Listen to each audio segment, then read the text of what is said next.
এসেছেন মৈত্রেয়ী দেবী। ও মা, সেদিন হাটের বারে মাঠের ধারে করতে গেছি খেলা দুপুর বেলা।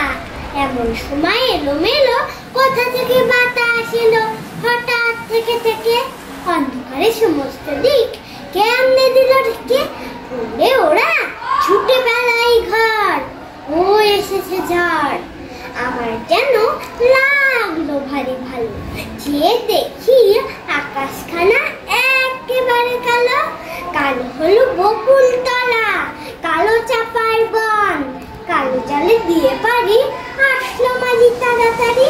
কেমন জানি করলো আমার মন সরকারি মাকড়। আমার মনে হয় কাদের যেন ছেলে কালির দোয়ার কেমন করে হঠাৎ দিল ফেলে। যেমন করে কালি আমি তোমার মেঝের ওপর ঢালি। হাসলো কোমল ঠাট্টি মেলে, ভীষণ কেমন আগুন মেলে। আকাশ বারে বারে আবার বুঝি ঘুরে ঘুরে পালিয়ে গেল অনেক দূরে। সাত সাগরের